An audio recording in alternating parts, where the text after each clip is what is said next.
Okay, I think I finally figured it out. Cool, I am live.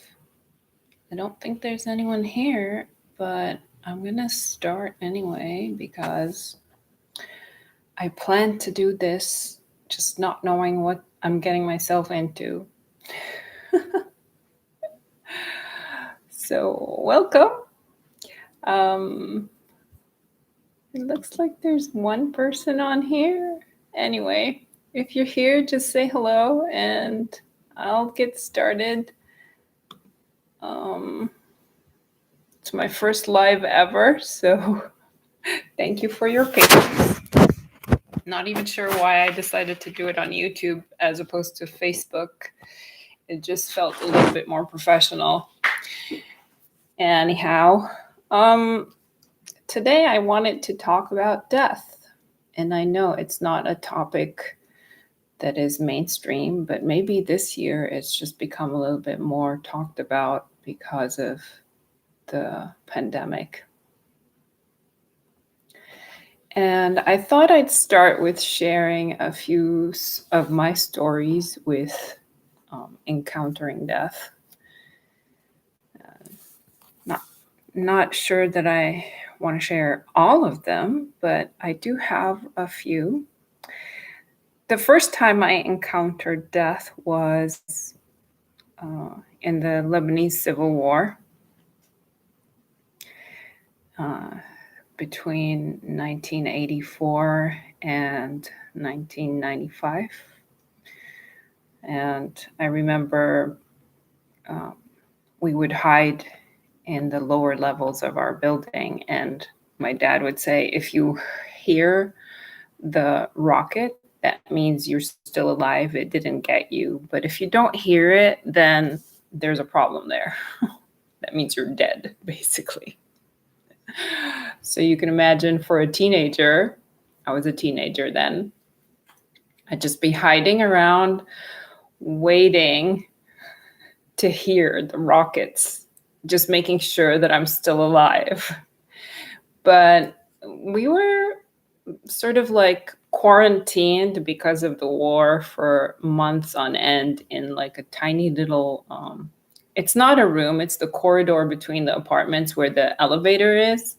And we were there with neighbors, and it was literally like about 6 feet long and 6 feet wide, with like 10 of us sitting there for months and months on end, just waiting to hear the rockets. And we didn't really have much food. We would just sit and wait all day, wait for the fighting to be over. So that was my first close encounter with death. I would probably say that I might have encountered it even before that when I was younger. I remember one time the door slammed on my hand, like completely closed shut. I still have like deformed fingers from that. Anyway, I'm not going to get into that story. So the second encounter with death for me was here in the States. And I was on a trip to Colorado. There was the Wake Up Festival. And the Wake Up Festival had just ended, and we were supposed to be heading back home. And I had reserved a taxi, but I was sharing it with other people. And for some reason that day, I just kept having visions of this person just kidnapping us or just going somewhere. And I didn't have cell reception. And I don't know if I just made the story up, but I actually literally made him pull over somewhere and drop me off. And I didn't even finish that trip. But I ended up writing an article about it. And now in hindsight, it doesn't seem that scary. But when I was in the middle of it, I remember that there was a point where I just came to the point where I surrendered, and I decided that that's it. I'm just going to die here the mountains of Colorado. Somebody's going to find my body somewhere in a valley, and I need to just accept it. It was a really weird moment. And then the third time I encountered death was when I was diagnosed with my neck, osteoarthritis in my neck, and it just felt like my life was over. Despite that I was still present physically, I just felt like that's it. I'm dead. Like I might as well be dead because there's no point in living anymore.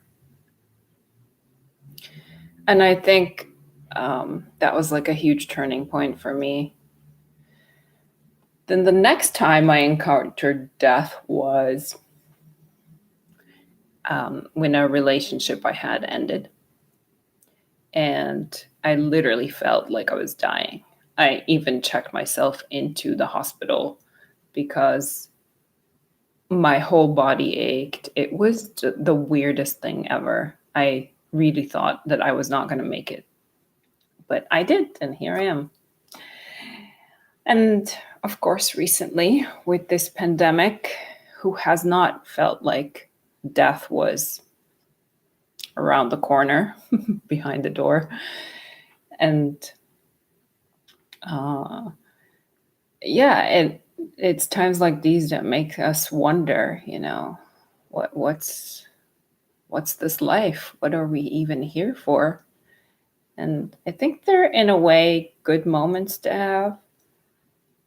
But what kept coming to me throughout this pandemic was that we got to live while we're living.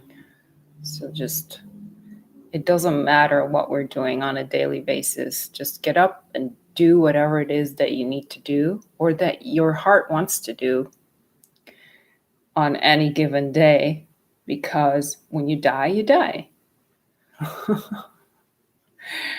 And that's what I just kept doing. I just kept waking up, doing what I needed to do, and saying, hey, today's a blessing. I'm alive. I'll just live while I'm alive.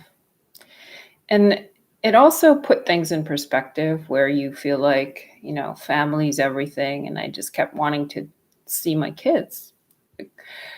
Despite the fact that I'd been building throughout my life, learning how to not be attached to my kids, because I knew that there will come a day that they're going to be gone and I'm not going to have them in my life as much as I did when they were younger. So I've kind of been preparing myself to just be on my own. And it got to the point where in the pandemic, they're living with their dad, and I'm missing them every single day and feeling like, oh my gosh, like I've been working all these days, all these years to not be attached to them and know that they're going to fly out of the nest at some point. And here I was, like, wishing I could just be with them every single day throughout the pandemic or throughout this past year. And I guess I just had some more work to do when it came to not being attached to my kids. But I mean, I think it's normal for any parent to have that bond with their children. So I think it's a healthy thing at this point. I totally get that they're their own people, but I also feel like as a mother, my job here on earth is to be there for them. So I kind of like to remind them that every day. Especially that I think that at some point they might have felt like I abandoned them, but that's a whole nother story that I'm not going to get into right now.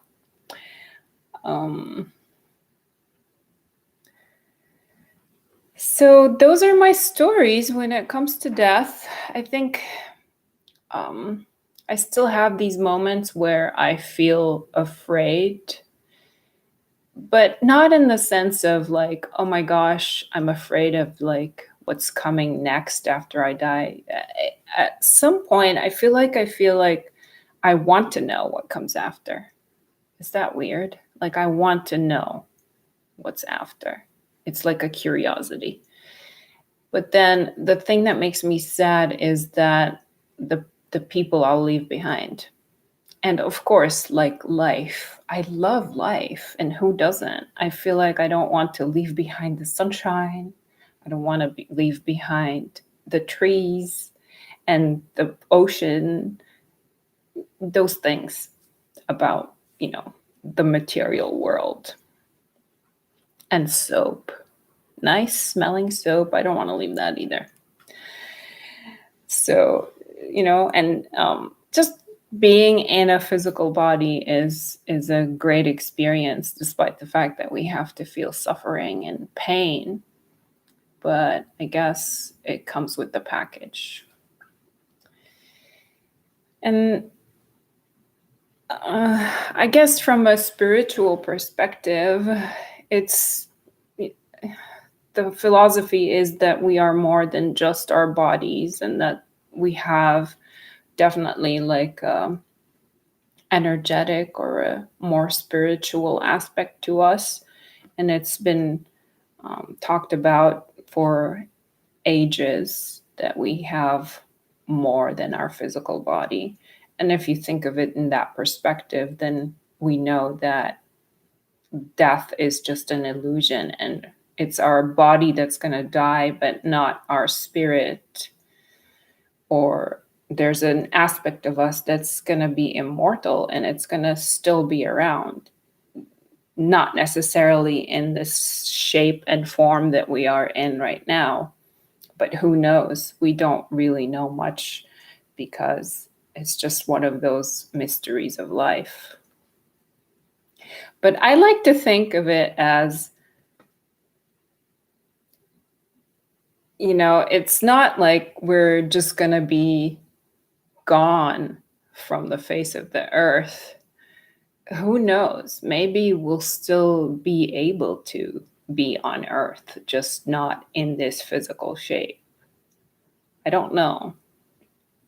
Sometimes I'm hopeful about death, and maybe it's just like another part of the journey. You know how like we celebrate babies when they're born, and it's like a huge celebration. Everybody's so happy.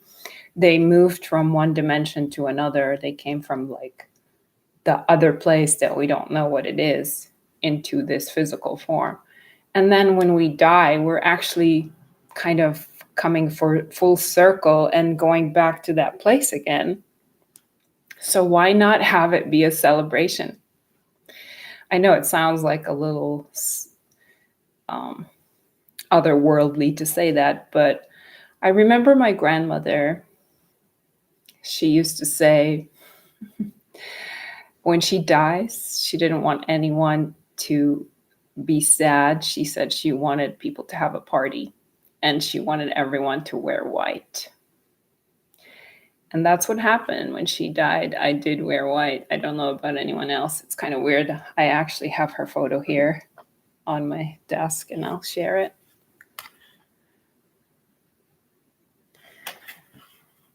Just a little remembering. So yeah, this live is not really planned, so I don't really know what's going to come through or what I'm going to do next, but I know I'm going to start a painting today, so feel free to get your paint supplies and whatnot and have them ready so that you can paint as well.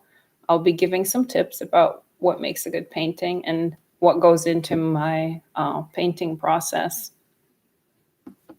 Before I start the painting, though, I wanted to share, I just came across this really interesting talk by someone called Alberto Villoldo.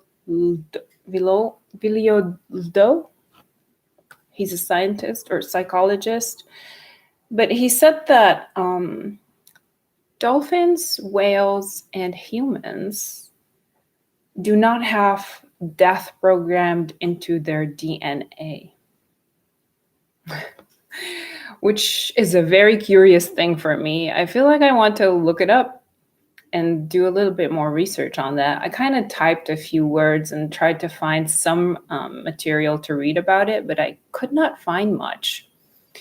So I'm not really sure where this comes from. I'm going to have to like do a little bit more inquiry into it because it's very curious to me. He did say that there is no other species on Earth besides whales, dolphins, and humans that actually have grandmothers. And that's why death really doesn't exist, because we keep carrying on the species. So the species is not meant to die, it's just meant to carry on by procreation and just making more babies.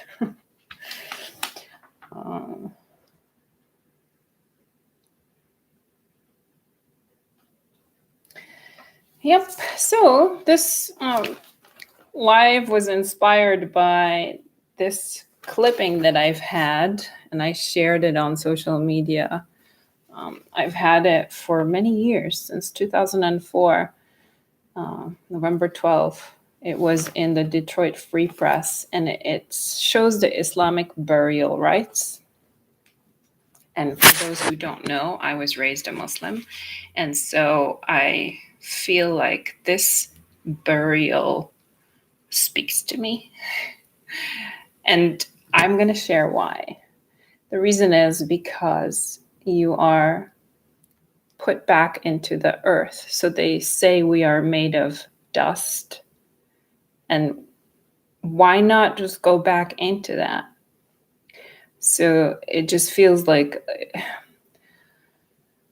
it's a good feeling to me to know that I will get to be put back into the earth. I don't know about other people, but that's how I feel about it. And I think that's one of the reasons why I've held on to this, because I know that different traditions have different ways of burial, and some people cremate, some people bury in caskets, and others just put back into the soil. And in Islam, we wrap the body, well, after it's being cleansed, it's wrapped in cotton and put into the soil. And that's it. Nothing else happens after that besides decomposition. And I think it also is helpful to visualize one's own death. And I know some people don't want to go there. It's like a scary place, but it's inevitable. We are all going to have to die. And physically, at least, this physical body is not eternal. We might be able to prolong our life, but we're never going to be able to completely preserve our body. It's meant to deteriorate. Except that when I think of the idea of cells regenerating and how every 7 years you have a completely new body, it makes me wonder, there's like a missing link there. Maybe we are meant to be living longer than we actually live right now, just by the fact that our bodies renew themselves. And that's more about like healing and stuff. So I'm going to as soon as I decided that I'm going to paint a painting about death, I sketched out a little sketch, which will become my painting. And that's what usually happens when I create something. I just intuitively like sketch out something very preliminary, like nothing detailed at all. And I like to go in with the details after I put the preliminary thing onto my canvas. So I'm going to grab it because I forgot to grab it earlier. And you see I have my canvas set up.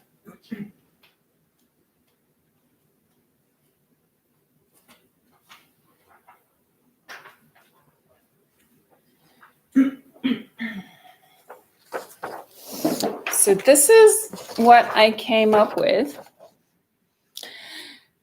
I'm thinking of myself, like visualizing my body in the soil and how it's going to end up becoming a cedar tree. So I'm going to be creating another image in here that's going to be sort of like this person kind of like walking into the tree. And we'll see what happens after that. Okay, so let's do a short visualization and then we can start with the painting process. So just come to a comfortable seat. This is also partly for me so I can get centered. And just taking a few inhales from the nose and exhaling from the mouth. And a couple more. Inhale from the nose. Filling up the lungs completely and then exhaling from the mouth.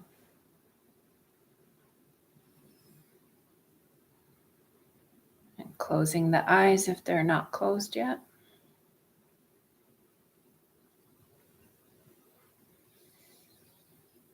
And just keep inhaling and exhaling, allowing the body to relax. With every exhale, just let go of those muscles even more.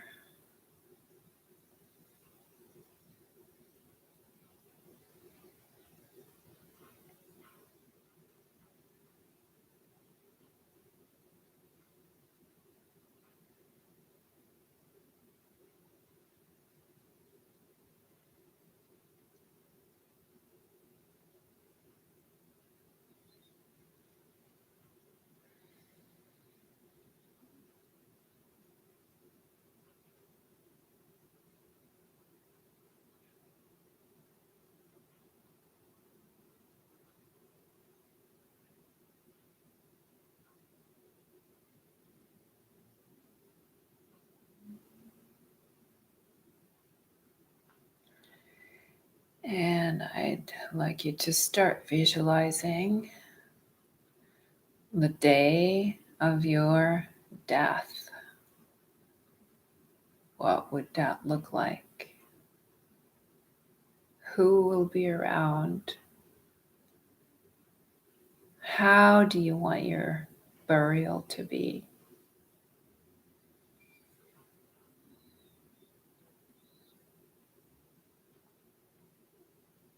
And for everyone, it's going to be different. And just take some time with that. I know this is not for everyone, so if this feels uncomfortable for you for any reason, please turn off your computer and go do something else. Otherwise, just stay here and keep that vision.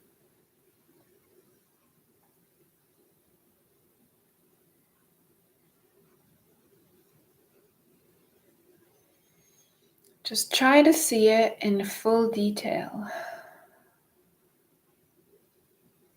And noticing any feelings, any scents, any sounds, any insights that come to you about that specific day. Hopefully many, many years into the future. It doesn't have to be tomorrow, but we don't know. Nothing is guaranteed. So just keeping that knowledge.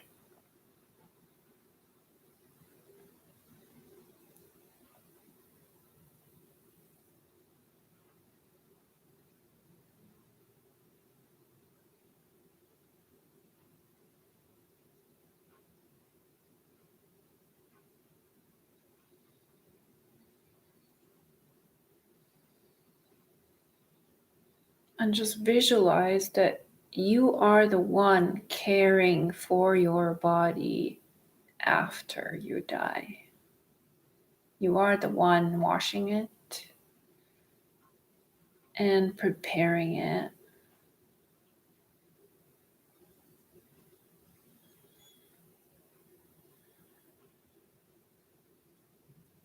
for whatever your choice is, whether you want a burial or a cremation, or maybe somebody might just want to be placed in water. I don't know.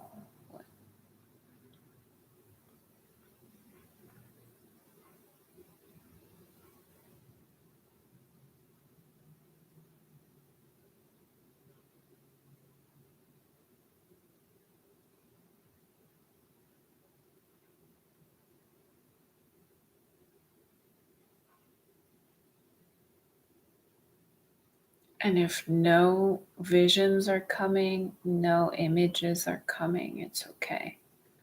Maybe just staying with the feeling.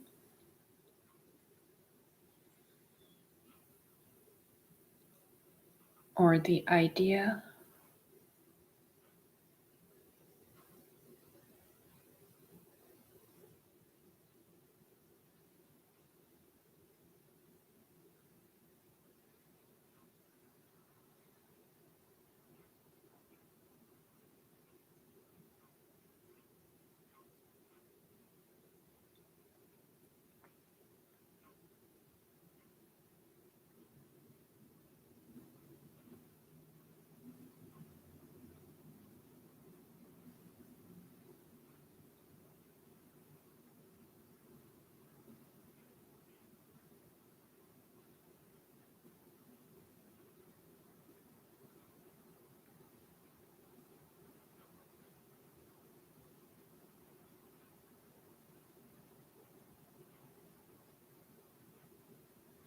And then slowly just coming back into your body right here, right now. Taking a deep inhale and an exhale, and go ahead and open the eyes. And we're going to proceed to paint, or at least I'm going to do that. And if you're painting along, I would say do a little sketch, whatever you just visualized, do a little sketch of it. It doesn't have to be detailed at all. And then we'll develop that onto the canvas. And I'm going to start with that. So tips to a great painting would be go with your gut feeling. Don't overthink it at all. Like whatever comes to you first is what you put on there. The second one is try to have a balanced composition, which is sort of like centered, that kind of draws the person into the painting. So that like as soon as someone lays eyes on it, they're going to just be completely drawn into it. And then the third one is you got to make sure that you play with the light and the dark. So that's like a whole nother workshop on its own. And I think I'll do that at some point. It's called chiaroscuro, where you're looking for the source of light and you're actually addressing it in your composition. And that gets a little bit more detailed. And for the purpose of this, maybe like putting a sun up in the sky and just going with that as the source of light and making sure that you have that within the composition. And then, so elements, I think that is enough for beginners. So make sure you have a balanced composition and keeping in mind the source of light, and just have fun with it and really be very intuitive about it. And I hope you can see my canvas. Okay, so I'm using oils, but acrylics would work fine. Oils just tend to dry slower than acrylics. And for oils, I use a thinner. It's mineral oils.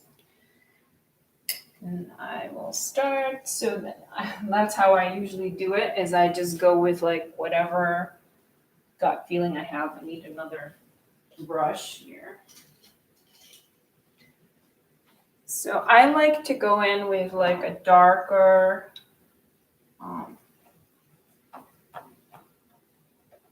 color in the background, just because that's how I was trained, is that for further away objects, you use like blues, and then for closer objects, you use the reds, just to give the painting dimension. So I'm gonna start covering my painting with this blue. I think it's a Prussian blue is what it's called. But I also need to thin my oil. And I usually just cover the whole thing. I know some people draw their sketch on there right away. So that's another way that you can do it, is you can draw the sketch first. But I always feel like, why draw the sketch when I'm gonna just cover it with paint? It feels like counterintuitive, but everybody has their own process. So if you are a beginner in painting, then you'll probably figure it out as you go. And if you've already got your system going on, so just feel free to follow that.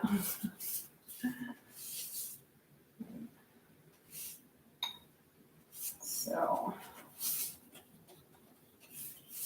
I like to get in a couple of layers before I start with my actual painting.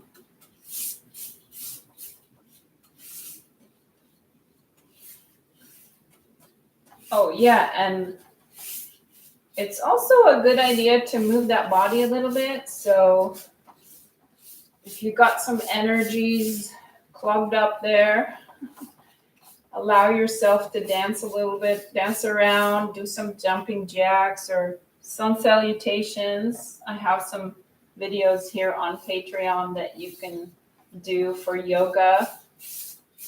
Sun salutations are always a good thing to get the energy flowing. I used to have a professor who would have us do jumping jacks before we painted every single day. Or he'd have us like run around the room. He was fun. Dr. Wisniewski was his name. Dr. Wisniewski, I'll never forget you. Okay, so we got that. Now this is oil. It's gonna take some time to dry. And you can see I'm not like too worried about like having it blend, because it's just my first layer. So I'll give it a little bit to dry. I can blend it a little bit while it does that, just so that... Actually, Galkyd is a good medium. It's called Galkyd. It's a good medium to help it dry fast, but I didn't use any in this layer just because I actually like it when I can still work with the